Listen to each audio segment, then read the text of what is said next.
Greetings, welcome back to the channel. So, a little bit different today. We ain't in Ireland. We ain't even on the same continent. We are in the United States of America. So, out visiting relations out here on their farm. We've haven't been out here for a number of years due to COVID. So, really nice to be back, getting a well-earned, well-deserved break. Just out here for a week, and yeah, I'll see some things, going to do some things. Not a whole pile. Just kind of keeping it very much local to where we are staying, which is in Ohio, Illinois. You can Google it there on the map, you'll see where it is. Yeah, lovely little farming area, and yeah, great to see it, great to be back. Let's have a little look around. Our relations farm. So as I say, we've been coming out here for nigh on 20 years now at this stage, over 20 years. And it's kind of a home from home at this stage, so it's great to be back. Farmyard itself, you can see we've got 3 grain bins. All these bins were set up for drying and the likes, so auger goes on and fills the bins, and there's gas then goes on to heat it, and a fan that blows air through it and dries out the grain if it's not at the right moisture. The farmyard itself consisted of the farmhouse and a garage. A shed belonged to the house as well, a small shed. We also then had, this was a barn where our relation Felix kept his tractors and had a workshop, would have worked as machinery. He also raised cattle, or kept cattle, and beefed cattle here in an out pad. With the first time we came over here, the farm was in full swing, and we got we're lucky enough, I have footage of it at home somewhere on like an old Hi8 video camera, where there was cattle being beefed in this out wintering pad, as we'd call it at home, or an outside beefing unit, we'll call it. So yeah, we got to see that in full action. Yeah, it's a little overgrown now because obviously it's not being used, but at the time when we were here, there was concrete on it. There is still concrete on it.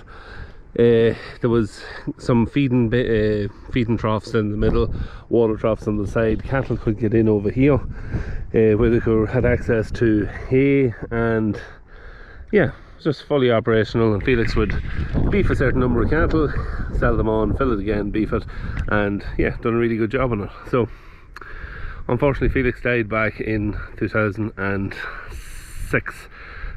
From memory I think it's 2006. So yeah, after that his farm it was rented out, but we are quite friendly with even the man who's renting it ever since. So yeah, we get to chat to Tom most times when we're over, and he lets us run his tractors and all that kind of stuff, and one of his tractors is here. We'll go out and have a look at it now in a second. But yeah, the farm itself grew maize, soybean. Felix in his day would have had hogs, pigs. He would have had grass pasture as well for grazing cattle outside, which yeah, you don't see that often over here now in this area anyway. And yeah, he would have grown wheat and other crops as well, but now it's mostly just beans, either seed corn or just maize corn. So yeah, that's basically how it is. But yeah, we'll go out and have a little look at the tractor that's out here now, and see what the story is with it. So, tractor that's parked out the back here, it's an 8310R. Looks to be in absolutely fantastic condition. We'll get into it now and have a little look at it in a second. There is 2 of the Brent grain carts hitched on the back of it. So yeah, when they're both full, it'll hold a fine load. That's each one of those holes would hold about 20 ton at least of crop. They're 644s, so I don't know, anyone who wants to look them up or knows anything about them could leave a comment on them on maybe what exactly they hold tonnage wise. But yeah, big beast of a tractor, 8 series on duals, which is still very common over here. Yeah, weights inner weights on each of the wheels at the back, just in case it's not heavy enough. Lots of spool valves, looks to be isobus, and yeah, big 21 spline PTO shaft in there as well, and quite the drawbar. Looks like it would take up 3 men to lift it. But yeah, fine machine.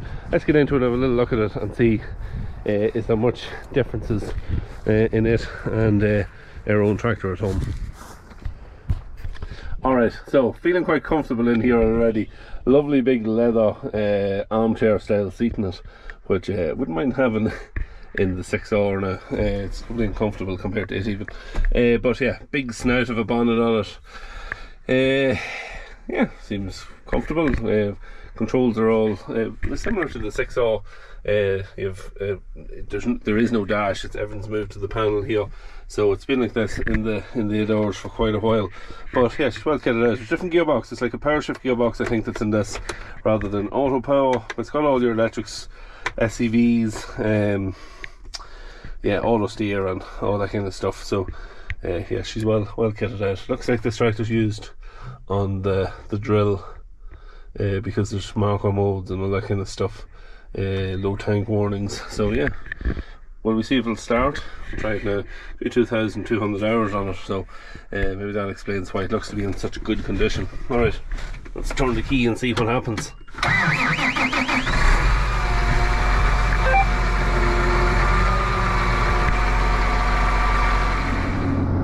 Tractor started, no problem. We've got quite a big field here. There's nobody really around. We take it for a little spin. Anyway, take it for a little spin. Let's see how we work this baby. So, forward. And there we go, we're moving. We'll not lock too hard because we don't want to just the air seat is sort of, once we started moving, it started adjusting up a little bit. But yeah, part of this field has been cultivated a little bit, so we don't want to tramp it all down. But we'll just drive it around here and taking the tractor for a little spin. We're in gear F8. You adjust the gears quite easily just by flicking this forward, and it gives her another bit of poke.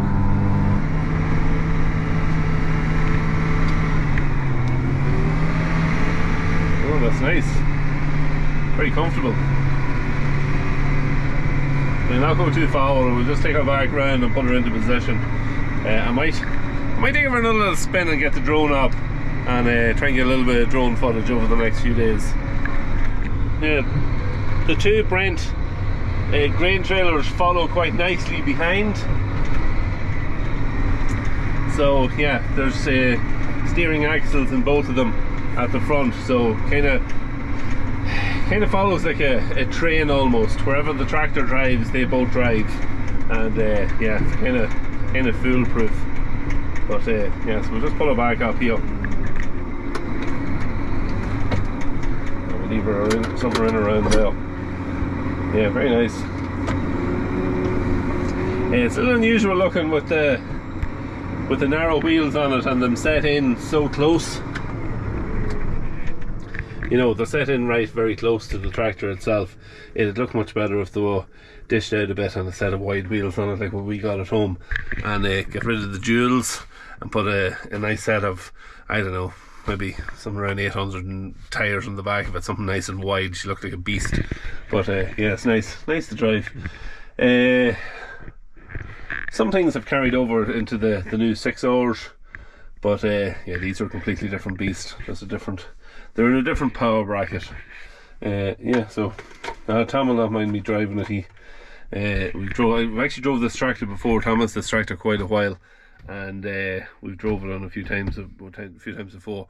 One of the times we landed in the field just to say hello to him, and he was short somebody to drive the tractor on the road. We had to drive it down to a few miles to a different field with the grain carts on it, and the roads, it was a side road. They were quite narrow, and yeah, it just straight out into it, and had to get used to it fairly quickly. But yeah, nice to drive. So yeah, I'm going to take a bit of drone footage. I'll stick it up. You can see it in action, moving around, and we'll move on to the next thing then. This field here had soybean over the far side, but along this side here they had some corn, maize corn, and a little bit of a spillage here I see. It is a little bit damp from last night. It rained quite heavy over the last yesterday morning and the evening before that even. So yeah, it's a little bit on the damp side, and they had some record-breaking yields in this area. Some of the fields yielded 270 bushels to the acre, which is crazy, like for what they usually get. So yeah, they've done quite well with how the weather and everything has worked out in this area. Some other areas got drought, but the land here holds the moisture very well. It doesn't need to be irrigated, which is a huge thing, and yeah, it usually does well. Even in a dry year you have good yields, so it's a pretty big thing. So yeah, that's the 8310. Oh, absolute beauty and a beast. Alright, so the tractor was gone when we come back, so we didn't get any footage of the deer moving around, but we've got plenty of other drone footage, and going to do a little voiceover on some of it now, and yeah, maybe explain a few things about the area and what's happening in the videos. This was actually the first tractor we seen walking after we got there. It was just not far from where we were staying on Highway 26, and yeah, we actually knew who he was. We had pulled in just to maybe try and get a bit of footage of him. He stopped, we had a chat to him, found out who he was. He's one of the McDonald trucking guys from Ohio, and yeah, he was out doing some farming, and he knew who we were as well when we told him who we were, and yeah, was no problem. He said, walk away, take whatever footage you like. So put the drone up and got a bit of footage. So he's just doing some cultivating. The cultivating now this time of the year, harvest is all off the ground in most places, or I'd say probably 80% of it is picked or cut. So yeah, it's one of the jobs now that they do is cultivate. So cultivation, a few different things or reasons why they do it. One is to, if there's any seeds or anything there in the ground, cultivate it up, a bit like what we do here as well, to try and get it to germinate, get weeds to germinate, and it just means that if anything comes up, you can round up it or burn it off or treat it after it germinates. The other reason they do it as well is it leaves the ground a bit easier to work in the springtime, whenever it comes time for planting. So yeah, just cultivating now has a few bonuses for them. The case, it wasn't a massive case. It seemed to be under a little bit of pressure to get the job done, but it was getting it done. This here's another bit of footage I've seen. It's actually on one of my relations' part of his farm, and what these guys were doing, what they're doing is they're putting down fertilizer for next year. So there's three different ways that they can put it down depending on the soil type. You can put it down how these guys are putting it down, which is a gas. It's put down, I think it's between 8 and 12 inches into the ground. The gas goes. The gas sits there then over the winter, and when you cultivate and cultivate the ground and drill it in the springtime, the gas then is absorbed into the plant, and it helps it to grow. So that's what happened in this video. But we did see there's also liquid. There's a liquid nitrogen is put down now for next year as well, depending on the soil type, and there's also granular fertilizer is put down precisionally in rows. If you're planting corn next year, it's usually sown at, just say it's 20 inches apart or 18 inches or 14 inches, whatever it is. They put the granular down now in the rows exactly where you'll be planting the seed next year. So yeah, get it down and get it done. So it just means when you plant the crop next year, a bit like the gas, the fertilizer is there.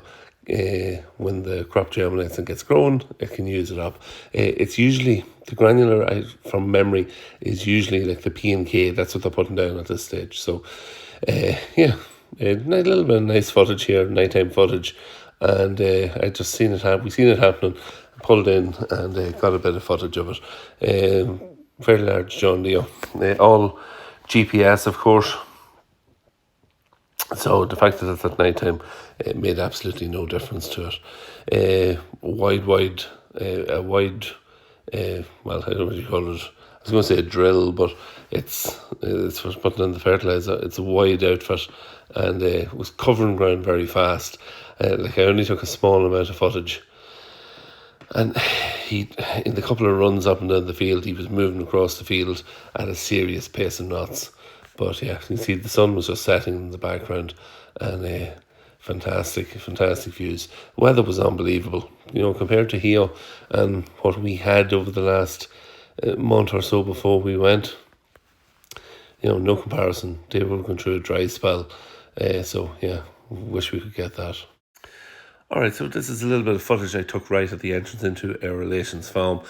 So what I wanted to do was I kind of wanted to keep all the video footage that I took around the farm where we were staying all together in this video. I have other footage then of some feedlots we visited, and all the machinery we've seen working and all that stuff, and I'll put that in the next video. So yeah, just wanted to try and keep everything to do with this farm together. So we're situated here on Highway 26. So I just took this footage right from the entrance into the farm where we're staying. Really busy road, lots of trucks all passing. And yeah, just when I had the drone up, and just a couple of bits of clips of the lorries driving by. So just turn around now, I'm heading back towards the farmyard itself, and it just gives you a bit of a lay of the land. See, note the green tracks there through the field in a few different places here. I'll explain what they are in a second. I'm flying up now just past the farm where we're staying, and this is the neighbour's farm. The neighbour here is actually retiring. I think he's maybe mid to late 70s, and he wants to. He rented the farm out this year, and he is actually all. You'll see them here just beside the grain bins. All his machinery is all lined up here. There was a farm auction while we were there. I was hoping to get some footage of it, or get a bit of some video footage of the stuff that was for sale.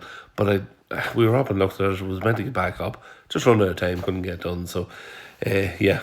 But I'm flying back now towards the family farm where we're staying, and basically the roads here are all laid out in grid form, north to south, east to west. It's how they were laid out when the land was being settled, and these are very easy to navigate around.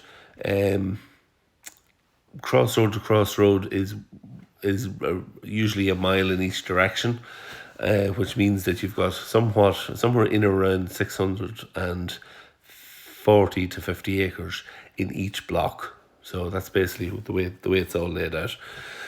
Originally, when the land was being settled, it was being settled in, I think it was 40 acre plots or fields. So yeah, that's what you got back in the day if you were moving to the States back in the 1800s. And yeah, it's just how it was.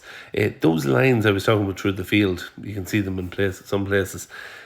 What they're for is they're to stop soil erosion. So the soil and the kind of soil that there is in heavy rain or in windy conditions, it was actually washing the soil off the tops of hills. It was washing it away. It was blowing away in the windy times, and that's what it was for. So you can see them there in the background, all those green areas. They keep them cut all the time. It was just to stop soil erosion, and it works too. Yeah, nice. It's just a nice bit of footage here. You can see some of the vastness of the fields. Just as this view spinning around here, see that square field that's a little brighter than the rest? There's 40 acres in that, so it just gives you kind of an idea of the vastness of it all. You might notice in some of the videos there's a lot of windmills now starting to... they've probably popped up over there in the last... I suppose the last 5-6 years. And I'm not really a fan of them. They're to kind of take away from the skyline that was there. And there's, like, I counted, I think, 80 at one stage in the direction I was going, and I've since been told there's over 200 and more going up all the time. I know they're a source of revenue for farmers over there. You get so much a year for having them on your land, and a bonus payment up front, but I don't know, just takes away from it all. But that's it. That's the green energy thing that's going on. that's it for today's video. Next video, you can see just range of clips here. Next video will be up during the week. More on feedlots and more cutting and all that kind of stuff. So yeah, hope you're enjoying these few American videos that I'm going to be putting up. Yeah, so until the next video, thank you very much for watching. As always, if you haven't subscribed to the channel, hit the sub button, leave a like to the video, comment down below, all that kind of stuff as we try to squeeze it in before the clip ends. See you in the next one.